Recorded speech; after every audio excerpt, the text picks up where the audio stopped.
Kids, have you seen your father? It's almost closing time. Where could he be? Dunno. I saw him go in a weird door. Another mystery. Well, we'll wait as long as we can.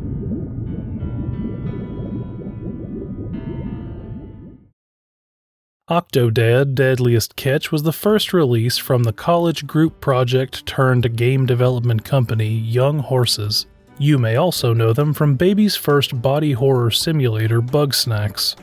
Deadliest Catch is the sequel to the original student project, simply titled Octodad, which you can still play for free through Steam, but from now on, when I say Octodad, I mean the second one, or the character. He doesn't actually have a name. Throughout the game, Octo needs to make it through a normal day with his family while hiding the fact that he is not actually human. It's an intentionally awkward brand of slapstick comedy with some mildly frustrating sections that make it difficult to recommend, but it's also only a few hours long and it regularly goes on sale for just a few dollars if you're interested. Of course, none of this actually matters. It's not the point of this video. Giving a little background for the game and its creators is kind of a defense mechanism for me to break the ice and get this one-sided conversation rolling. It's just one part of the suit and tie that I wear as I stumble through making videos, trying to keep you distracted so that maybe you'll think I'm the kind of creator that I'm not really sure I am. If I'm successful, then I'll get to keep making videos, you'll keep watching them, and no one will suspect a thing.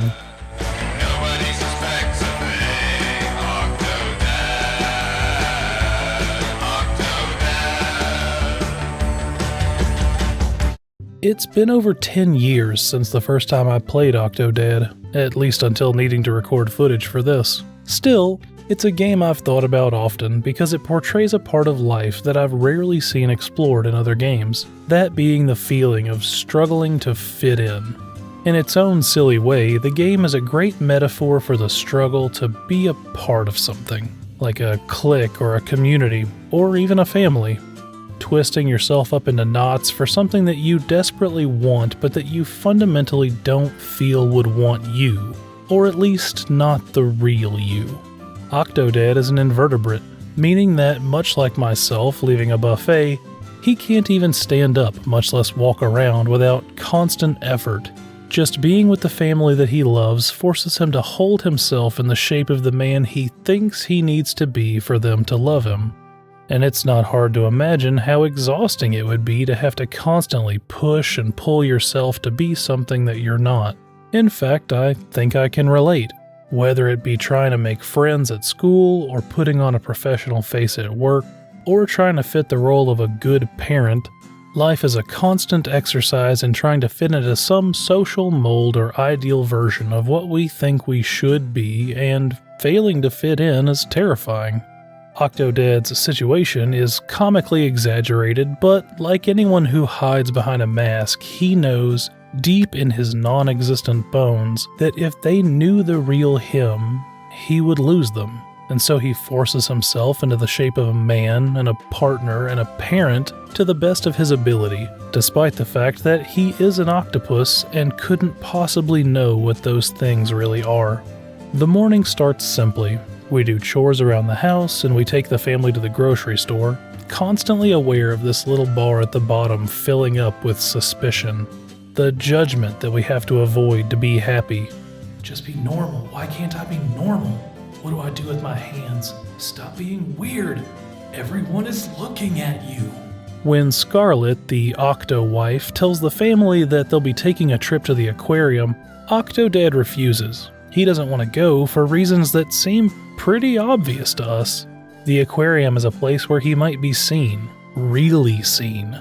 It reminds me of how much I hate going back to my hometown. I'm not the same person I was when I lived there. I don't want to see those people, and I don't want to have to be compared to whatever they thought I was when I was a kid. Scarlet only sees her husband as the man he's pretending to be. She doesn't understand why he's afraid, and she dismisses his discomfort. She gives him an ultimatum. Honey, it's really simple. You can come to the aquarium with your family, or you can walk home alone. Come on! on, Dad! What are you waiting for? Do the thing that you don't want to do to keep fitting in so you can be with your family, or go home alone. And at first that sounds terrible. It's easy to not like someone who's portrayed in the game as constantly prying and then kinda bullies us into doing what she wants. But is it really all her fault for believing the lie she's been told for 10 years?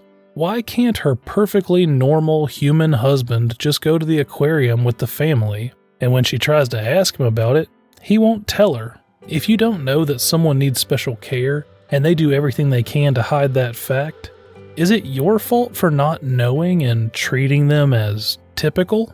That's not really a question I feel qualified to answer, and it's also not what kept Octodad percolating in my subconscious for a decade.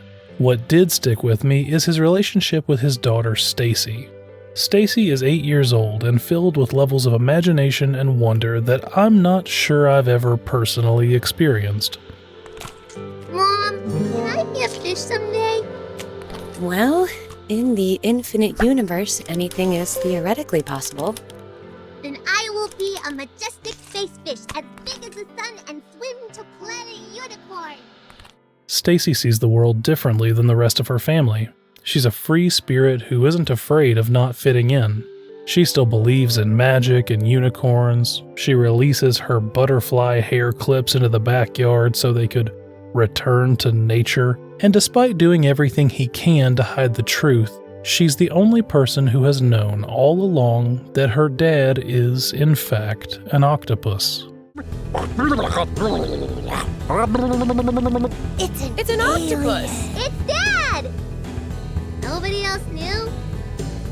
You see? He is octopus! I'm not crazy! Awesome! Just because you're right doesn't mean you're not crazy. We don't need to think about why his wife didn't know. Wait a second. If Dad is an octopus, then where did me and Stacy come from?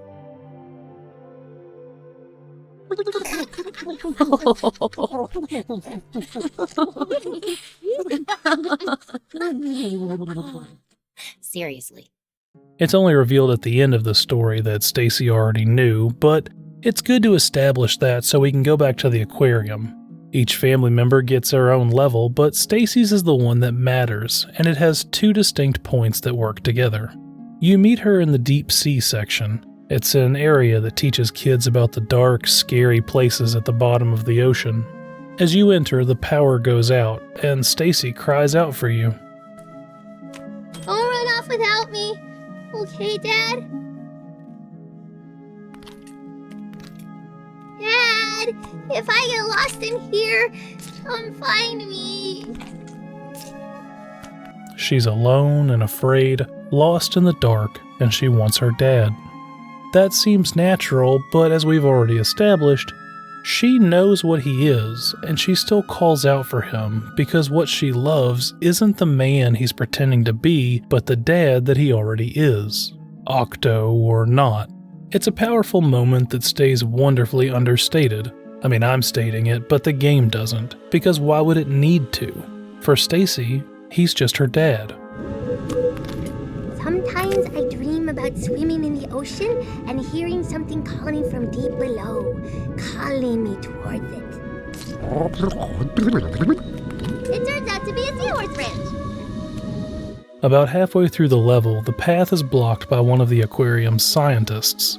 These guys are dangerous to us because, as the posters say, they know a fish when they see one. They'll break our cover even if you aren't doing anything to stand out. Dang it. Why is it so dark down here? Did a fuse blow? Oh no! Dad, it's one of those science men that you're afraid of! Give me the shaky lights! Thanks, Dad! Excuse me, little girl. What? I am but a jellyfish. That was the majestic hall of jellyfish. Were you entranced? I bet you were.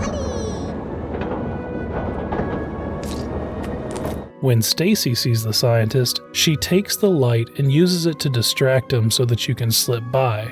And of course she does, right? This feels like an obvious way for two characters in this situation to act, working together to slip past a guard, until you remember that everyone, including Stacy, is supposed to think that her dad is just another human. If he had been in here with Scarlet, she probably would have just tried to walk past the guard, and then not understood why he was uncomfortable or scared.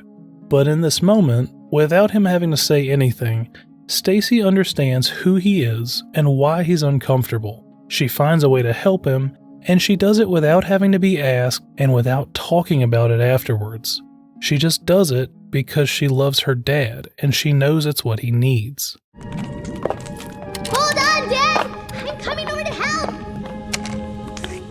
Now, I don't want it to come across like Scarlet and Tommy are somehow the bad guys in Octodad's story. We see all of 2 hours of these characters' lives, and it's clear that they love each other very much. Scarlet is exhausted by her husband's constant suspicious activity and refusal to open up to her, and Tommy is just a normal, self-centered kid. Those probably don't seem like unrealistic relationship depictions for someone who's constantly masking their own weirdness just to get by. But that's also why it's so radical to compare this interaction with Stacy to every other interaction in the game, because aside from this one moment, Octodad is constantly trying to fit in to what he thinks everyone else wants. And this is the one time when someone else shows how much they care for him by meeting him with what he really needs: acceptance, compassion, and love for the person that he really is. The story goes on to the big reveal and the final conflict with the murderous chef before Octodad finally finds acceptance with his family. Scarlet says that it'll take some time to get used to now that she knows he's different, and that's fine. It's a perfectly standard ending to a story, but it's not what sticks with me. It's these moments in the dark that remind us that the ones who really love us don't do it despite our flaws, but that they often don't see what we think of as flaws at all. They just see us, and when we have nothing to hide, no one can suspect a thing. Thanks for watching. Jellyfish can live forever. Can you?